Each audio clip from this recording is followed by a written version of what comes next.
گرمائے سری نگر، گرمائے سری نگر 35 درجہ سانتیگراد میرسد. در تابستان دبستان ها دبیرستان ها دانشکده ها و دانشگاه های کشمیر برای چند روز تعطیل می شوند. شاگردان و استادان به جاهای خنک مثل گلمرگ، پہلگام، ویریناگ، کوکرناگ، اچھابال می روند.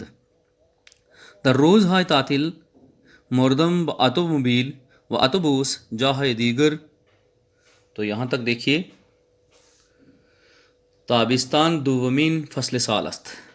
تابستان ہو گیا موسم گرما. گرما سال کا دوسرا موسم ہے، یعنی کل 4 موسم ہوتے ہیں، یہ ہم نے پڑھا ہے.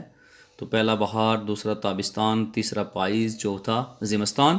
تو یہ تابستان کے بارے میں کہتا ہے گرما سال کا دوسرا موسم ہے. دومین فصل سال است، دوسرا موسم ہے. از آخر بہار ہوا کم کم گرم می شود. بہار کے اختتام پر، بہار کے اینڈ پہ، بہار کے اختتام کے ساتھ ہی آہستہ آہستہ موسم گرم ہو جاتا ہے.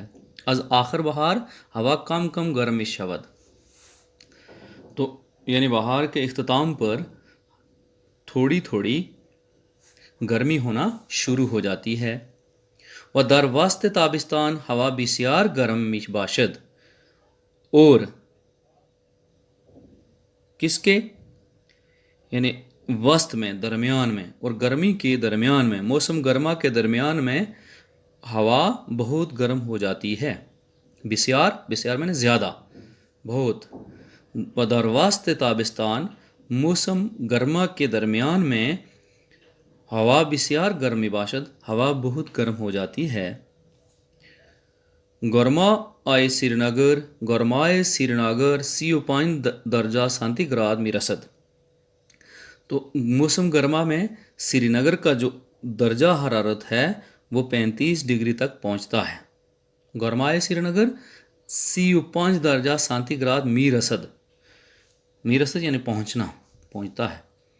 تو موسم گرما میں سری نگر کا ٹیمپریچر جو ہے، درجہ حرارت جو ہے وہ کتنا پہنچتا، کہاں تک پہنچتا ہے؟ 35 ڈگری تک پہنچتا ہے.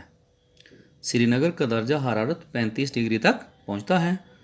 نیکسٹ ہے در تابستان دبستان ها دبیرستان ها دانشکده ها و دانشگاه های کشمیر برای چند روز تعطیل می شوند. موسم گرما میں کشمیر کے اسکول، دبستان ہو گیا اسکول، دبیرستان ہا ہائر سیکنڈری اسکول، دانشکدہ کالج و دانشگاہ اور یونیورسٹیاں کچھ دنوں کے لیے بند رہتے ہیں. برائے چند روز تعطیل می شوند، کچھ دنوں کے لیے بند رہتے ہیں. یعنی موسم گرما میں بھی جب درجہ حرارت تھوڑا طول پکڑتا ہے، زیادہ ہوتا ہے، تو کشمیر میں بھی school, higher secondary school, college اور یونیورسٹیوں میں چھٹیاں ہوتی ہیں. چند دنوں کے لیے وہاں چھٹیاں ہوتی ہیں، یا چند دنوں کے لیے یہ ادارے، تعلیمی ادارے بند رہتے ہیں. شاگردان و استادان بجاہ خنک. اور کیا ہوتا ہے ان چھٹیوں میں؟ شاگردان یعنی اسٹوڈنٹس، طالب علم یا شاگرد، و استادان اور ان کے اساتذہ، بجاہ خنک ٹھنڈی جگہیں، جیسا کہ مثل گلمرگ، پہلگام، ویریناگ، کوکرناگ، اچھابال، میرامند.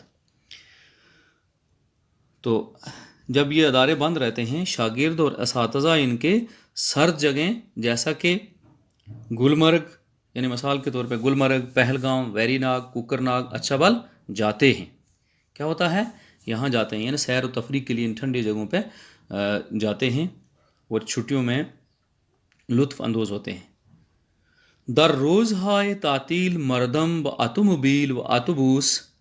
چھٹیوں کے دنوں میں، در روزهای تعطیل چھٹیوں کے دنوں میں، مردم یعنی لوگ، با اتوموبیل کس کے ذریعے؟ آٹو موبائل یعنی گاڑیاں، و اتوبوس اور بسز یعنی بسوں کے ذریعے، جاهای دیگر برائے دوسری جگہ، برائے گردش می روند دوسری جگہوں میں سیر و تفریح کے، برائے گردش یعنی سیر کے لیے جاتے ہیں. وہاں کے لوگ بھی، بچے یعنی اسکول کے اسٹوڈنٹس یا یونیورسٹی کے دانش کالجز کے، وہ بھی تو جاتے ہیں ان کے ساتھ ساتھ بھی، لیکن وہاں کے لوگ بھی جو ہیں وہ دوسری جگہوں میں سیر کے لیے جاتے ہیں۔ یہ دیکھیے آگے پیج نمبر 36 پہ، وہ ہضمی برند، وہ ہضمی برند، ہضمی برند لطف اندوز ہوتے ہیں، لطف اٹھاتے ہیں، ہضم یعنی لطف، اور لطف اٹھاتے ہیں بوقت شام بخانہ ہے خود بارمی گردند، اور شام کے وقت اپنے اپنے گھروں پہ واپس لوٹ آتے ہیں یا واپس لوٹتے ہیں، آ جاتے ہیں۔ دن کو سیر کے لیے جاتے ہیں اچھی اچھی جگہوں پہ، کشمیر میں ٹھنڈی ٹھنڈی جگہوں پہ، اور لطف اندوز ہو کے، لطف اٹھا کے شام کو اپنے اپنے گھروں میں واپس آ جاتے ہیں۔ تو اس طرح سے یہ پروز کا پورشن کمپلیٹ ہوا۔ آگے ہے ایکسرسائز یا تمرین۔ تو دیکھیے سوال ہے زیرہ پاسپا دہید۔ پہلا ہے پانچتا جملہ ہا برائے فصل پائیز بنویسد۔ مجھے یقین ہے کہ آپ لکھ سکتے ہیں، جیسے فصل بہار کے بارے میں آپ نے 5 جملے لکھے تھے، آج میں صرف بولوں گا اور آپ ان سے ملتے جلتے 5 جملے اپنی کاپی پہ لکھ سکتے ہیں، ان کی مدد سے جو میں آپ کو کروانے جا رہا ہوں۔ Write 5 simple sentences about autumn, یعنی موسم خزاں کے بارے میں 5 جملے، آسان جملے، سادہ جملے لکھیے، جس سے آپ کو پرشین زبان میں لکھنا آ جائے گا۔ تو پہلا آپ یہ کہہ سکتے ہیں، نمبر 1، فصل پائیز سے ہمادارت، یعنی ہر موسم میں 4 مہینے، ہر فصل میں، فصل موسم کو کہا ہے، 4 موسم ہوتے ہیں، 4 موسموں میں سے ہر موسم میں 3 مہینے ہوتے ہیں۔ تو جیسے بہار کے 3 ہوتے ہیں، خزاں کے 3 ہیں، اسی طرح سے موسم گرما کے 3، سرما کے، ٹوٹل 12 مہینے سال کے۔ تو اسی طرح سے آپ یہ لکھ سکتے ہیں، پہلا جملہ فصل پائیز سے مادارت، فصل پائیز سے مادارت۔ دوسرا جملہ آپ لکھ سکتے ہیں، فصل پائیز سومین فصل سال است۔ سومین یہ ہم نے پچھلے لیسن میں پڑھا تھا، سومین یعنی تیسری، بہار، یہ خزاں کا موسم تیسرا، سال کا تیسرا موسم ہے۔ پہلا بہار ہو گیا، دوسرا گرما، اور تیسرا خزاں۔ فصل پائیز سومین فصل سال است، یہ لکھ سکتے ہیں آپ۔ اس کے علاوہ نیکسٹ آپ لکھیے تیسرا جملہ، در فصل پائیز باغبان میوہ ہارا می چینند، در فصل پائیز باغبان میوہ ہارا می چینند، خزاں کے موسم میں مالی جو ہیں وہ باغ میں سے میوے چنتے ہیں۔ نیکسٹ ہے، در فصل پائیز میوہ ہا پختہ می شوند، یہ بھی لکھ سکتے ہیں آپ، ایک بار پھر سن لیجئے، در فصل پائیز میوہ ہا پختہ می شوند، خزاں کے موسم میں میوے جو ہیں یا فروٹ جس کو آپ بولتے ہیں وہ پک کے تیار ہو جاتے ہیں۔ اور آخری جملہ یہ بھی آپ لکھ سکتے ہیں، ایک 5واں، در فصل پائیز برگ درختان زرد می شوند، خزاں کے موسم میں درختوں کے پتے پیلے ہو جاتے ہیں۔ مجھے یقین ہے کہ یہ 5 جملے اور ان سے ملتے جلتے جملے اس فصل کے بارے میں، فصل کہتے ہیں موسم کو، یعنی خزاں کے موسم کے بارے میں آپ لکھ سکتے ہیں۔ نیکسٹ کوشچن ہے آپ کا، اس میں ہفتہ میوہ ہائے مختلف بنویسد۔ ہفتہ یعنی نیم 7 ڈفرینٹ فروٹس، 7 پھلوں کے نام آپ جو ہیں وہ کیا کیجئے کہ لکھے۔ تو اس سے جو ہم نے گزشتہ لیسن پڑھا تھا اس سے بھی ایک پہلے لیسن پڑھا ہم نے، لیسن نمبر 9، سبق نمبر جو آپ کا تھا 9واں سبق، تو اس میں ہم نے پھلوں کے بارے میں پڑھا تھا، آپ کو یاد ہوگا۔ تو 7 پھلوں کے نام آپ سے پوچھے جا رہے ہیں، یعنی آپ کو ریوائز کروایا جا رہا ہے وہ پورشن کے جو آپ نے اس سے پہلے پڑھا۔ تو مجھے یقین ہے کہ آپ خود بھی لکھ لیں گے، لیکن مثال کے طور پہ میں آپ کو بولتا ہوں، جیسے ایک فروٹ ہے سیب، سیب کہتے ہیں فارسی میں، تو سیب کہتے ہیں اردو میں، سیب۔ دوسرا آپ پھل میں آئے گا گلاس، زرد آلو، گلاس کو چیری کہتے ہیں آپ کو پتہ ہی ہے، زرد آلو، ایپریکاٹ یا خوبانی، پرتگال، سنترا، 3 ہو گئے۔ ہلو، آڑو جس کو کہتے ہیں آپ، بادام، انگور۔ تو اس طرح سے آپ یہ لکھ سکتے ہیں، بادام، زرد آلو، نارنگی، انار، سیب، پرتقال، گلاس، ہلو، جتنے بھی ہیں، لیکن انہوں نے 7 پوچھے ہیں تو 7 آپ ان میں سے لکھ سکتے ہیں۔ ایک بار پھر میں بولوں گا، مان لیجیے آپ سیب سے شروع کرتے ہیں، سیب، انگور بھی ہے، انار ہے، یہ تو ہمارے ملتے جلتے ہیں اردو اور انگلش فارسی میں، جیسے سیب، انگور، انار، ہلو 4 ہو گئے، گلاس 5، پرتقال 6، نارنگی 7۔ تو آپ اس کے علاوہ بادام بھی لکھ سکتے ہیں، آلو بھی لکھ سکتے ہیں، لیکن آپ نے جو پوچھا گیا ہے اس کے مطابق ہی 7 پوچھے ہیں تو 7 ہی لکھیے۔ نیکسٹ کوشچن ہے آپ کا، جملہ زیر را با انگلیسی ترجمہ میں، جملہ زیر را با انگلیسی ترجمہ کنید۔ یہ جو سینٹینسز لکھے ہیں ان کو انگلش میں آپ نے ٹرانسلیٹ کرنا ہے، انگلش میں بنانا ہے ان کا۔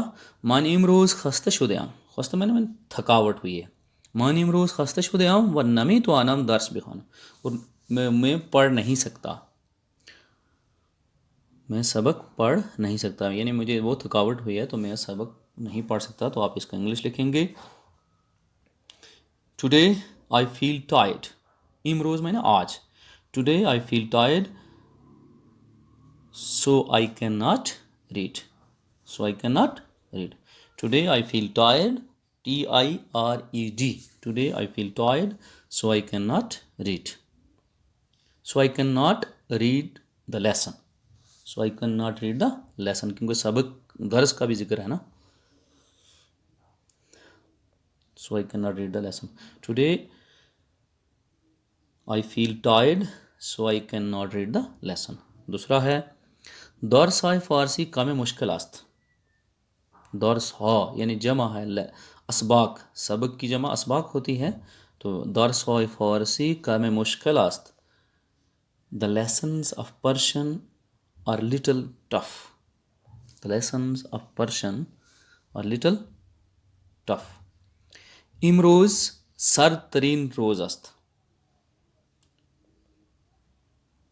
آج سرد ترین دن ہے، today is the coldest day, today is the coldest day. Next ہے، گیو می ون پیج، یہ نیکسٹ ہے، یک ورق کاغذ بمن بدہد، یک ورق کاغذ بمن بدہد، تو give me a page of paper, give me one page of paper نہیں لکھنا، آپ آسان لکھ سکتے ہیں، give me a page of paper. دیروز حالم خوب نہ بود، گزرے ہوئے کل میری طبیعت ٹھیک نہیں تھی، و با کلاس فارسی نہیں آمدم، yesterday I was not feeling well and I did not come to the Persian class, yesterday I was not feeling well and I did not come to the Persian class, اس لیے میں نے Persian کی class attend نہیں کی۔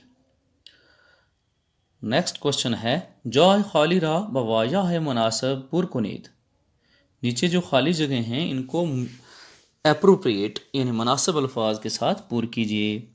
استاد با dash روئے تختہ سیاہ نوشت، دیکھیے آپ غور کیجئے اس پہ کہ استاد کس چیز کے ساتھ بلیک بورڈ پہ لکھتے ہیں، اگر ہوتا وائٹ بورڈ تو آپ کہتے ہیں مارکر کے ساتھ یا کچھ بھی، لیکن بلیک بورڈ ہے، تختہ سیاہ ہے، تو گچ کہتے ہیں چاک کو، گاف اور چے، استاد با گچ روئے تختہ سیاہ بنوشت، استاد با گچ روئے تختہ سیاہ نوشت، استاد چاک کے ساتھ بلیک بورڈ پہ لکھتے ہیں۔ من با ڈیش تختہ سیاہ را پاک کردم، پاک کردم یا صاف کرنا، تو کس کے ساتھ، میں نے تختہ سیاہ کو یا بلیک بورڈ کو ڈیش کے ساتھ پاک کیا، صاف کیا، پاک کرنا صاف کرنا، تو اس کو پرشین میں کہتے ہیں پاک کن یعنی ڈسٹر، اردو میں انگلش میں بھی کہتے ہیں، تو من با پاک کن تختہ سیاہ را پاک کردم، یہ آپ نے پڑھا ہے اس سے پہلے بھی کہ پاک کن کہتے ہیں ڈسٹر کو۔ اگلا ہے نیکسٹ پہ دیکھیے آپ، پیدرم 30 سال ازمان ڈیش است، پیدرم میرے والد صاحب مجھ سے 30 سال کیا ہیں بزرگ است، بزرگ لکھنا ہے اس میں، بزرگ میں نے بڑے، اب بزرگ میں نے بوڑھا نہیں بلکہ بڑا، فارسی زبان میں بزرگ کہتے ہیں، اردو میں اس کا میننگ ہے بڑا، پیدرم 30 سال ازمان بزرگ است۔ نیکسٹ ہے، ڈیش در دہ زندگی میں کنند، ڈیش یعنی خالی جگہ میں آپ نے بھرنا ہے کہ کون جو ہے، تو آپ لکھ سکتے ہیں کشاورز، کشاورز در دہ زندگی میں کنند، کشاورز ہو گیا کسان، کسان گاؤں میں زندگی بسر کرتا ہے، گزارتا ہے،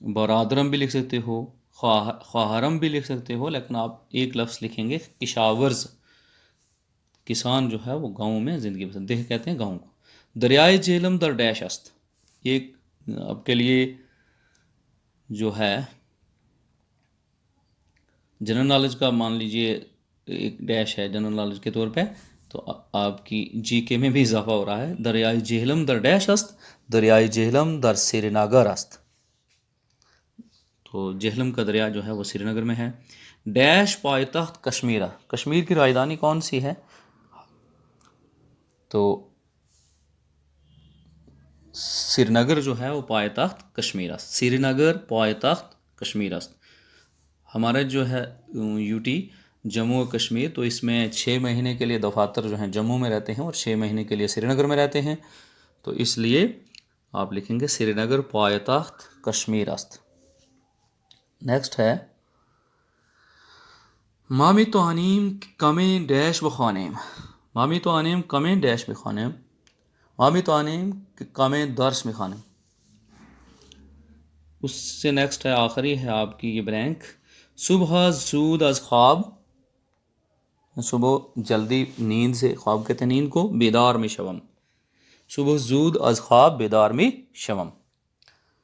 تو اس طرح سے یہ سوال بھی آپ کا جو بلینکس کا ہے کمپلیٹ ہوا. تو آخری کوشچن ہے ماہ سالنامہ ایرانی اور ازبر کنید، learn the month of Iranian calendar. اور اس کو غور سے دیکھیے کہ ایرانی کیلنڈر کے جو مہینے ہیں سال کے 12 مہینے، ان کے نام ہیں، اور یہ آپ کو اچھی طرح سے یاد کرنا ہے، بار بار یاد کرنے ہیں. لکھے ہوئے ہیں آپ کی بک پہ یا آپ کی اسکرین پہ بھی آ رہے ہیں، اپنی کاپی پہ بھی لکھیے اور ان کو یاد کیجیے کہ ایرانی سال کے مہینوں کے نام کیا ہوتے ہیں. ان کا پہلا مہینہ ہے فروردین. غور سے دیکھیے، جیسے میں تلفظ کی ادائیگی کروں گا تو اسی طرح سے آپ کو بھی آنا چاہیے. فروردین.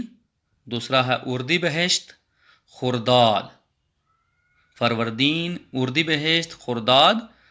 تیر مرداد شہریور، مہر آبان آذر، دہ بہمن اسفند. یعنی 3 اگر آپ پڑھیں گے تو آپ کو اچھی طرح سے یاد ہو جائے گا ہر فصل کے اعتبار سے. یعنی ہر موسم میں 3 مہینے ہوتے ہیں، 4 موسم ہوتے ہیں کل. تو جیسے فروردین، اردی بہشت خرداد، تیر مرداد شہریور، مہر آبان آذر، دہی بہمن اسفند. تو مجھے یقین ہے کہ یہ سبق جو آج ہم نے پڑھا، آپ کا لیسن نمبر 11، یہ آپ کو اچھی طرح سے سمجھ آیا ہوگا. تو اس امید کے ساتھ، اس یقین کے ساتھ کہ یہ آپ اپنی کاپیوں پہ لکھیں گے بھی اور یاد بھی کریں گے. نیکسٹ لیسن تک کے لیے فی امان اللہ.